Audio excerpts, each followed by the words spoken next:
when you understand that, then you have to understand this. You've got to understand that there's two basic styles of ways of releasing a golf club. And what I do is I use Tommy Aaron and I use David Toms. One, because I actually know David quite a bit, and I played with him a lot, and he was a great example in the release of what I saw studying footage. And the other is Tommy Aaron, because Tommy Aaron had, my dad oohed and awed over two players' golf swings when we would go out and watch Miller play at the Nelson or Colonial when I was a little kid. And one was Tommy Aaron, the other was Sam Snead. And so I studied, a lot of these guys, and what I found was that immediately, two things. One, from a face-on view, they all looked a lot alike. I mean, honestly, the way they released the golf club, they were very similar. And the reason I focused on the release of the club was because, I had been told by Mr. Robinson, our pro at our club, that he used to tell me over and over again, Jeff Aru, if you look at those guys out on that tour, they all swing different, son. He goes, but you get them down that impact zone and they're all alike.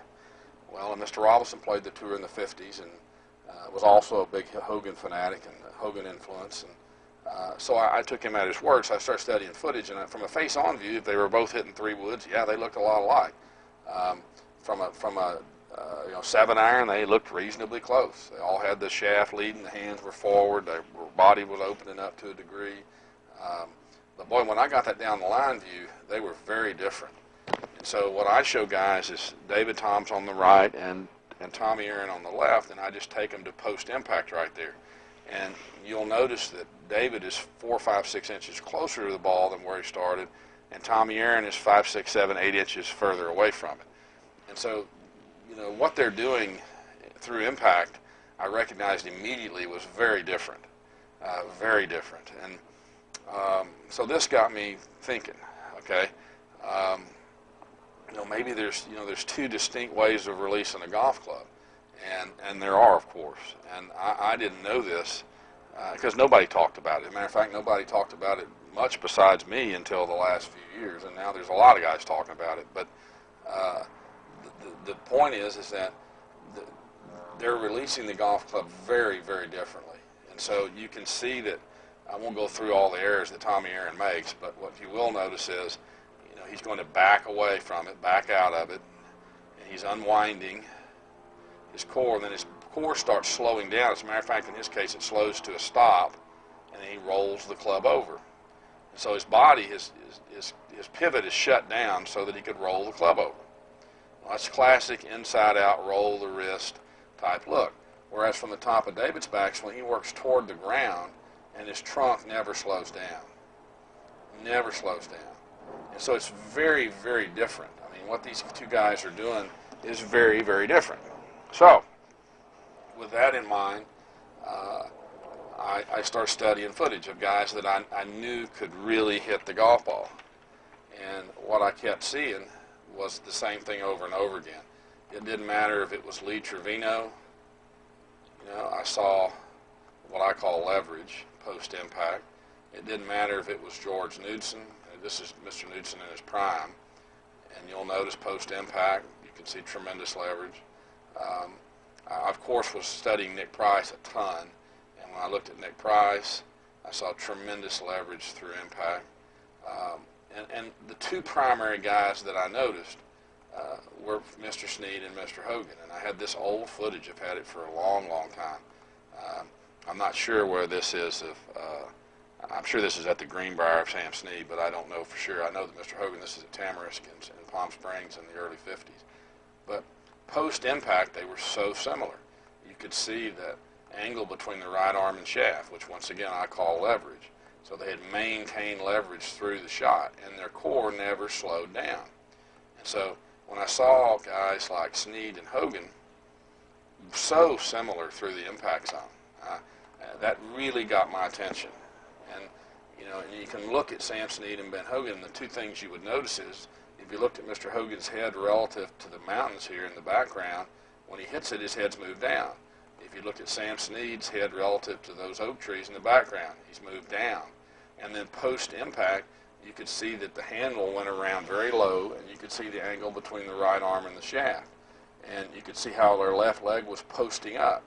At that time, I didn't know what posting up was, but I saw that. And so I had my biggest aha moment of my golf life by far. And that was, man, look at this. I mean, these guys are very, very similar. And, of course, I knew they were the two best ball strikers in the world for a long, long period of time. But then when I started comparing it to guys whose games I admired, Mr. Trevino being one, who I knew had control over the golf ball. Because that's what you have to understand about golf is that, you know, just because you got a great golf swing and you hit it great doesn't mean you're going to be a great player. And just because you don't necessarily have that great a golf swing, technically maybe, and you're not that great a ball striker, that doesn't mean you're not going to be a great player. Because all you have to have is an ability to flight the ball with some degree of consistency and a lot of guts and heart and a willingness to sacrifice and way beyond the norm. And basically dedicate your whole life to golf. And if you're willing to do that, then you have an opportunity to be a really good player. However, if you do have a good golf swing, it does enable you to strike the ball with more consistency and more accuracy more often, which is going to allow you to place the ball in a position that you're in a position to score more often.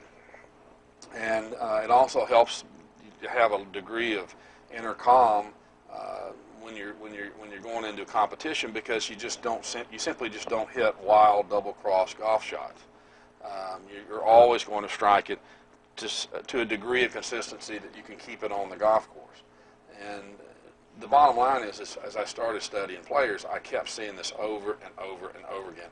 It really didn't matter who I got. Obviously, if you saw Hogan here in the Darracott footage, you can see how strongly everything's working around. But it wasn't just in his golf swing. It was in a lot of them. I have a number of examples. I mean, this is Mike Suchek, who was a fantastic ball striker, and they say he didn't have such a bad temper that he would have won on the many majors. I still think he won 10 times, I believe. But you'll see where that handle went. And post-impact, you can see the leverage. Well, I knew he was a great ball striker. I knew Jack Burke was a great ball striker. And so Mr. Burke coming down through impact and post-impact, you could see leverage. Don January was a very close friend of my dad's and Miller Barber's best friend, so I knew Mr. January pretty well. And he was a great ball striker for 50 years, literally, and or 40 years. And once again, you saw the same thing. Post-impact, tremendous leverage. Kerry Middlecoff, you could see tremendous leverage post-impact right there. There was just so many of them. Roberto De Vicenzo, great, probably won 150 tournaments worldwide, including the British Open in '67. And you can see where the handle went. And post-impact, you could see tremendous leverage. And so I kept noticing this. You had a guy like Tommy Bolt, and you saw post-impact, that there was definitely no rolling. I mean, whatever they were doing, they were not doing what you just saw Tommy Aaron do. Bob Goulby right here, 1968 Masters champion. I just kept seeing the same things over and over again. Kenny Venturi here, 64 United States Open champion, post-impact with a wood here. I mean, you could see the shaft in the right arm. And so whatever he's doing, he's not doing what Tommy Aaron was doing at all. And of course, this is great Hogan footage right here. You can see where the handle's going. And and I was smart enough to realize what he's doing right there. His right arm's still flexed, and he had a definite angle between the right arm and the shaft, and so forth and so on. And it just had a very powerful impression upon me that, wait a minute, maybe there's two very distinct ways of releasing the golf club, and there are. And in no book that I had read to that point was that ever mentioned. Ever. It was always, you got to roll your wrist or turn the knuckles of your lead hand at the ground or turn the toe of the club at the ground. And so that really got me to thinking. And then I had a huge aha moment that Now I know why it felt. What Mr. Ballard, when I was doing Ballard stuff, it was basically you were trying to, quote, release your right side, but there was a tremendous amount of rotation in the right arm or extension of the right arm through impact. Otherwise, I'd hit it way right. And that was the feeling I hated. I hated that armsy, handsy feeling through impact. And so, and then I realized, this is what I was doing when I was playing really well. It's also the way that Bill Rogers released the club. And so I'm just assuming that, through watching his golf swing for all those years, that I just mimicked as a kid, just started swinging like him, because I never really had any lessons when I was growing up, formal lessons. You just basically played golf, and some people got good and some didn't. I was fortunate enough that was taught to grip it correctly and so forth from a very early age, but I just stumbled upon the release that Hogan and Snead and Trevino and Venturi and a jillion other guys were using.